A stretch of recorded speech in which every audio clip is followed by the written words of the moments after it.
There you go. And now, no.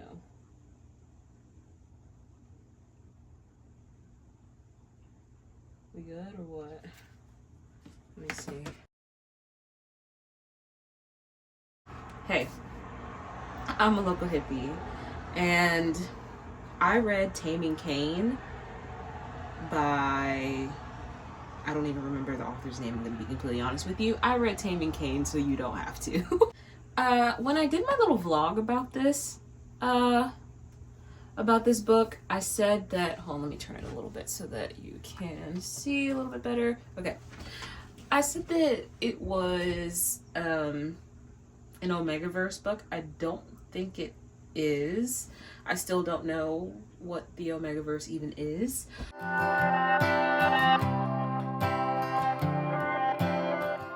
Jumping right into things, some of the themes, oh, and I have it on my Kindle because I needed my script.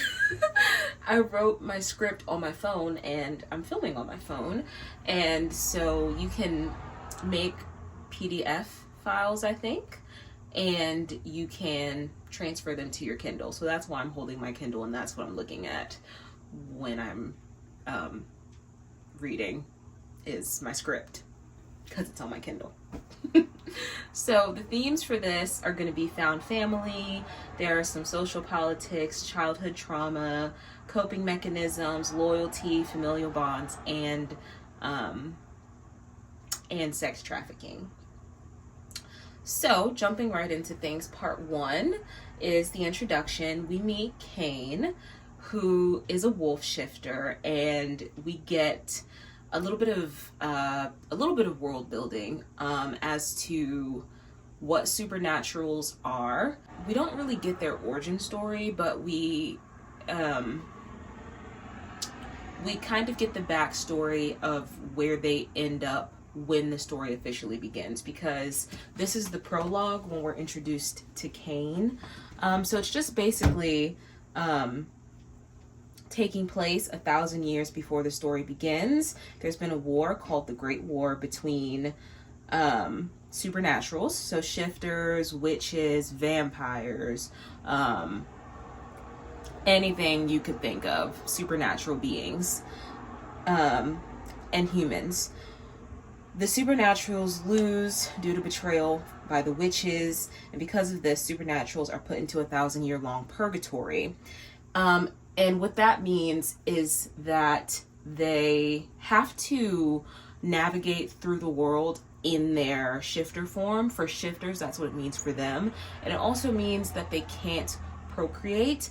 So specifically for shifters, a big part of their existence, or a big reason for why they exist, is to procreate.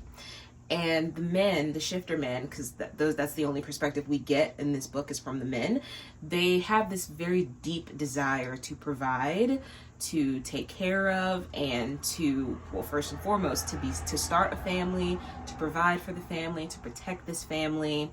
And so they really have this strong desire to mate. And to find their mate. And so during this purgatory time, they are not allowed to do any of those things. So right out of the gate, we see how this affects Kane and how much he longs to serve, protect, and love a future family. And we get that background on him, and that is where we start. Kane he really has this deep-seated desire to mate and to fulfill that duty. And that is a thread that carries throughout the book. That is his motivation, is literally that he wants to step into that role as provider, as lover, as protector.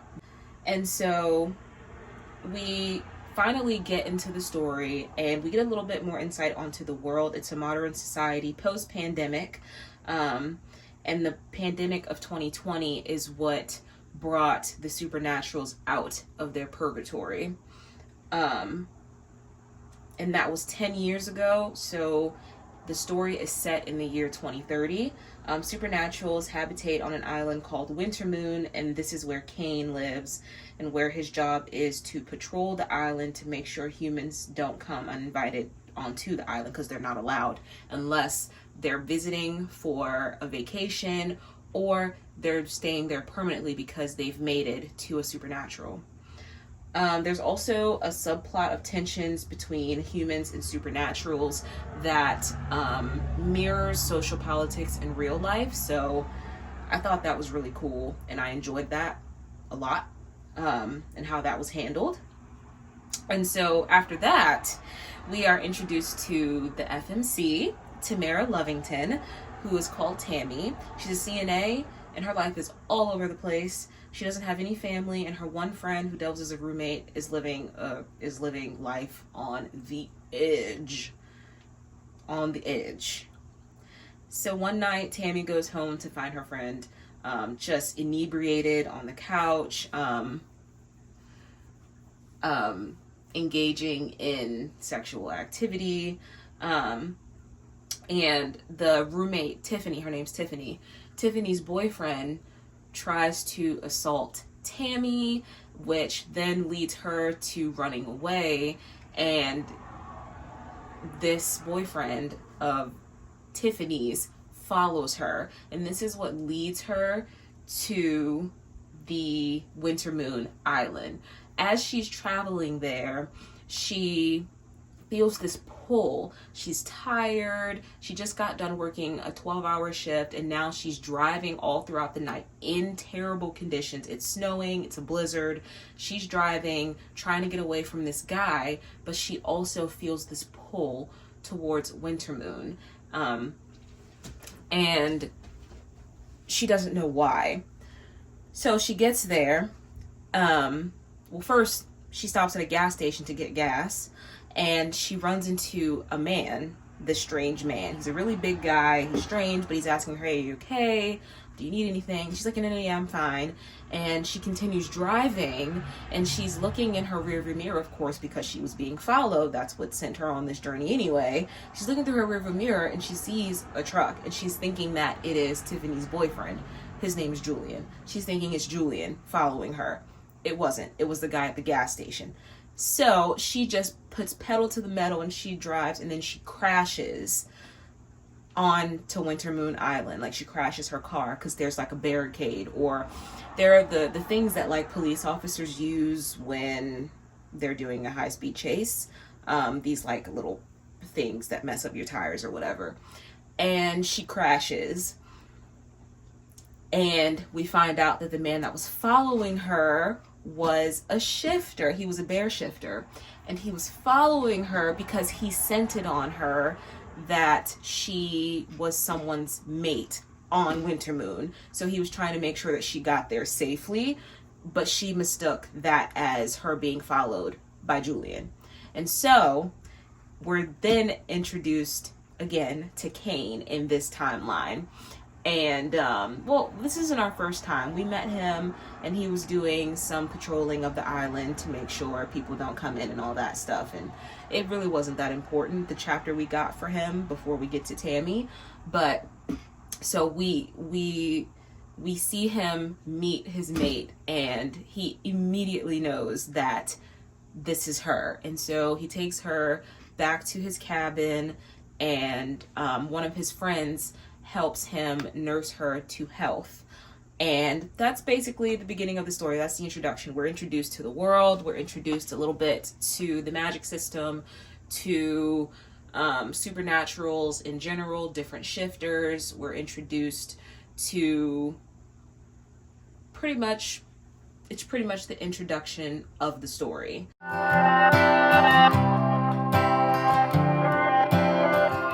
And so we get into part 2, the mating. And so Tammy wakes up from her sleep after the crash, and she's confused and scared. She meets Kane and is hesitant and nervous about what this all means. Eventually, the two come to understand each other and grow closer. Okay, so Tammy, she wakes up, and she is like, what the hell? And this man, she hears this strange man's voice, and she's like, what the hell is this? And she's thinking that Julian caught her and was going to kidnap her, essentially, or abduct her, basically. So she thought that maybe he was successful in abducting her, when really she was with Kane. And so there's a lot of tension between them in the beginning of this, at this point in the story, because she doesn't know him, and she's thinking, like, what the hell is going on? I don't, like, what's going on? And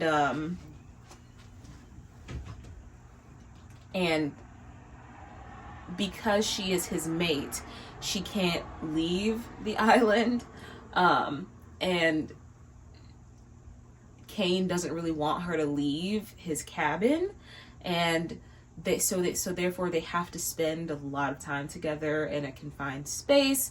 And over the span of a few weeks, they begin to grow closer to each other, and Tammy is more open to understanding this world and what's going on, and the fact that she is his mate. So Tammy is worried about tying up loose ends of her life, and Kane is trying to get her to understand that her future is with him and she doesn't have to worry about her old life anymore. But as a subtle subplot, Tammy is worried about her friend Tiffany, because one of the things that she heard Julian say before she ran away from him was that he wanted to put Tiffany into sex trafficking. And so she's worried that he did that to Tiffany. He put her into that sort of work.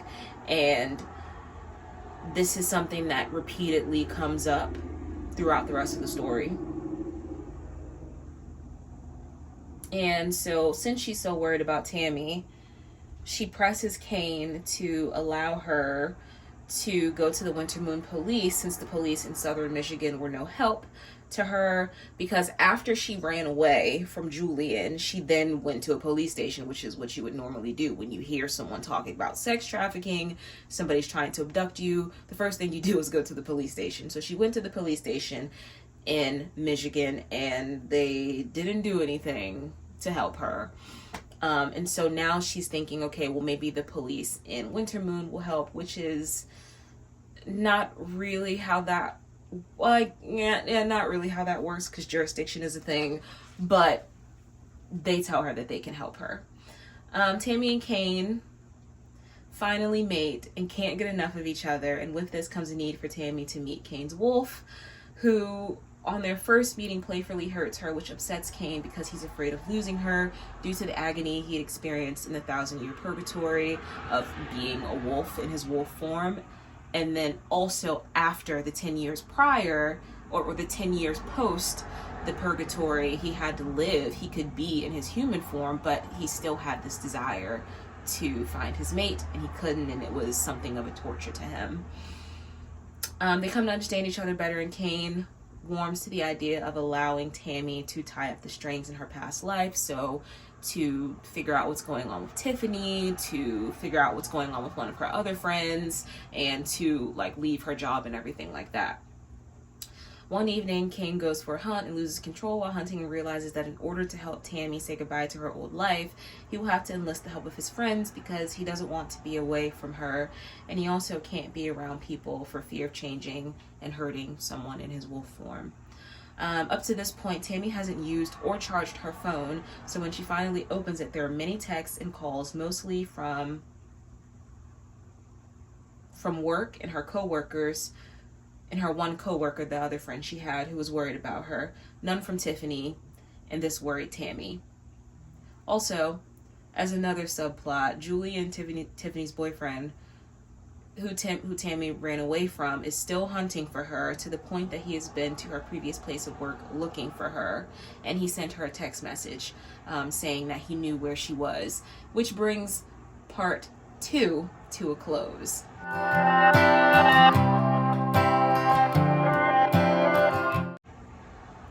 And then we get to part 3, the climax and resolutions. Tammy and Kane continue to grow closer, but his wolf is very possessive of her. Kane is also struggling with the idea of moving to the community with his pack members and their mates, where he and Tammy will get more support, because he doesn't really want to share her with anyone, and wants these first stages of their romance to himself. So basically, one of the things with Kane this whole time, or with supernaturals in general, is that they live in a community. And once they find their mates, they typically go and live in that community so that they can have the support they need, so that the women, once they are with child, they can get the care they need, because carrying a supernatural's baby is a little bit different, and the care that they need is a little bit different than a typical human pregnancy. And it's this place, the community is this place where you're with like-minded people who understand you, people who understand your life, so you get a lot more support than you would. But Kane didn't want to do that, because again, it goes back to him spending that 10 years alone, just really longing to mate with somebody, and being one of the last wolf shifters of his pack to mate. He really wants to have her to himself and not have to share her with this community of people, because they are so close-knit, and because they really value the unit. They really value community and staying together.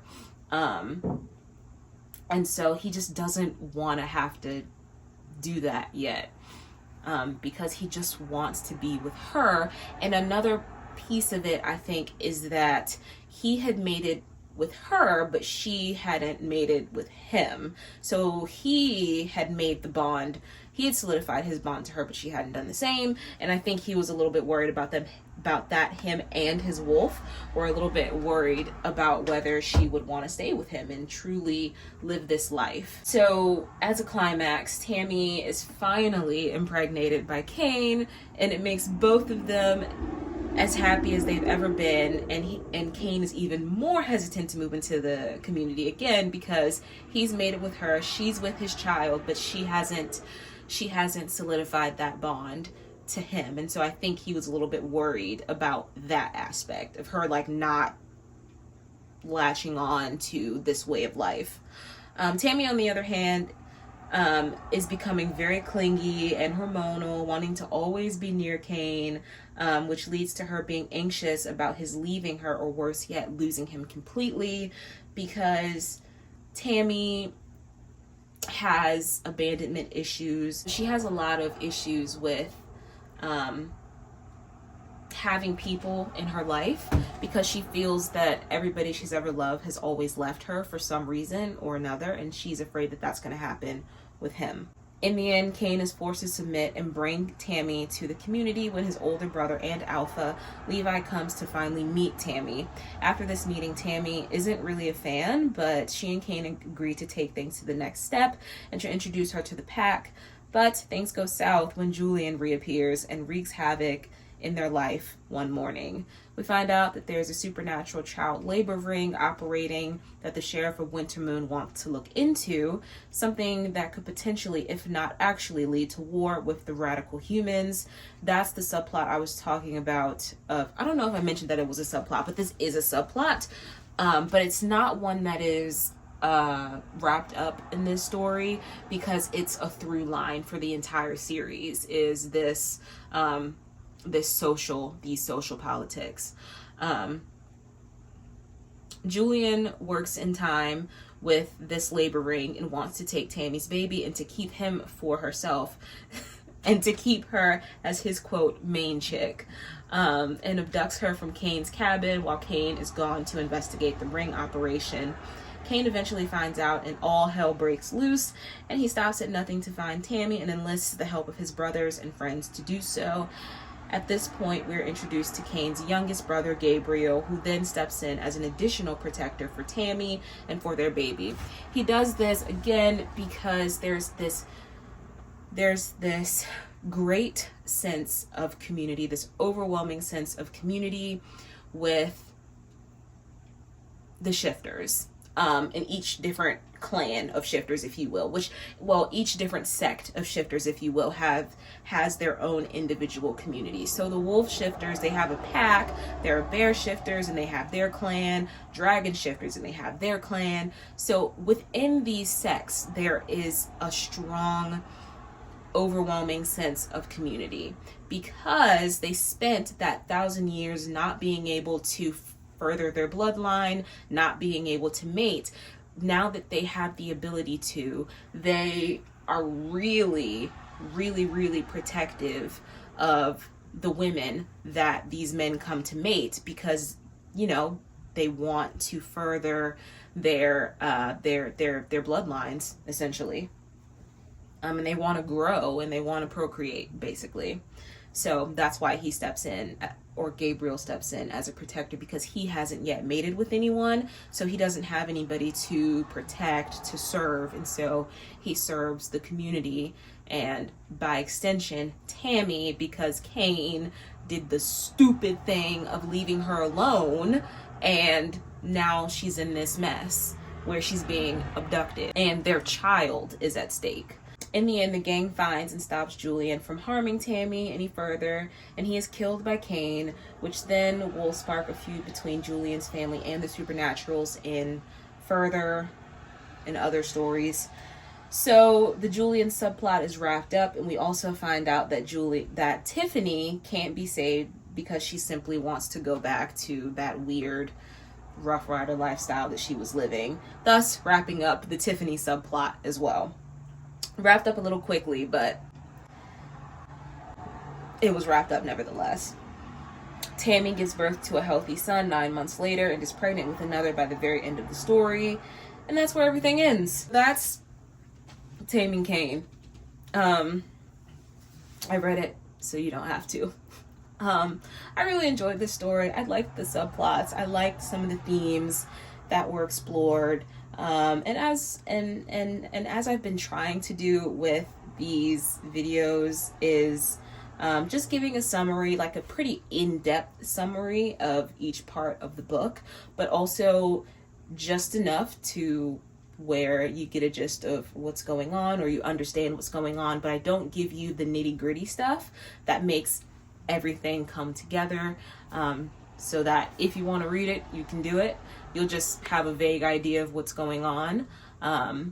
You won't be going into it completely blind, but there's still so much there for you to pick up on your own, things that might be important to you that weren't important to me.